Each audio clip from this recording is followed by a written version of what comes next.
So I'm talking about a linkage puzzle font. It's joint work with Martin Demaine in the back. You may have seen some of our puzzle fonts before. This is a new one. So here's a little puzzle for you and sort of the setup for this whole game. What do these four polygonal chains have in common? Anyone? Angles. Yeah, also lengths. So they're unique. These are all four configurations of the angle sequence 90 degrees, 120, 180, and 1111. And so this is a funny way of measuring angles. We call it measured angles, where you always take the smaller of always the convex side, ignore the reflex side. So then it's ambiguous whether you should turn to the left by that amount or turn to the right. And so that makes for some interesting puzzles. In particular, your body and every biological form is solving these kinds of puzzles all the time in protein folding and other kinds of polymer foldings. When you have a bunch of atoms connected together, their angles are usually roughly fixed. And so proteins fold in this kind of mechanical model. So these kinds of structures, they're called fixed angle chains, have been studied a lot in the mathematics world. So we made a font about that because we think it's cool. So these are all letters. You may have seen them before. Each letter is made from 6 unit length segments. And so the only freedom is in the choice of angles. Each of them has a different sequence of 5 angles that define them. And the idea is, well, this is sort of in the solved state, but you can start flipping these in lots of different ways. So here's the letter G and various configurations of the letter G.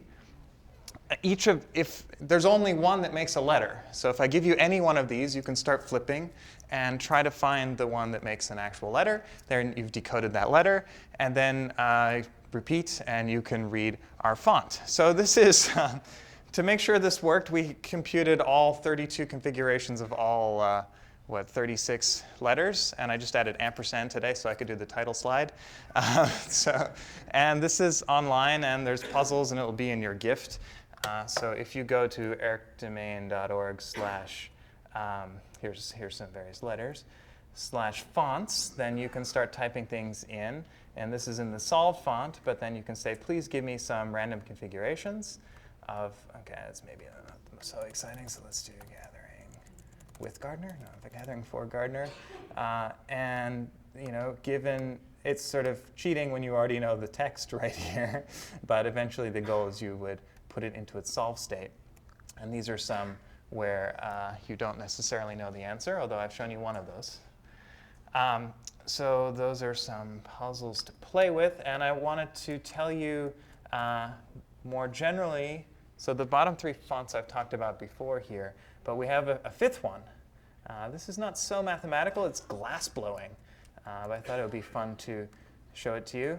Oh, I should also, sorry, do it, John Horton Conway. Okay, done that. And here's so this is a different sort of font. This is our first video font.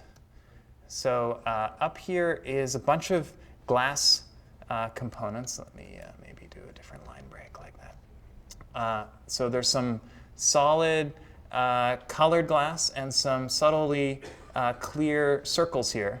And for each of these objects, we're going to take 2 metal pieces and squish them together. So I hope you can visualize that. These were all done in real life with real hot glass. It's 1,500 degrees or something. And you get all the letters of the alphabet. This took a lot of time, as you might imagine. And then in fictional land, you can also play it backwards, which is fun. This you can't do in real life, but that's the joys of movie magic. You can unsquish and see what you get. So these are all freely available on our website. You can play with them, make your own messages, and that's it. Thanks.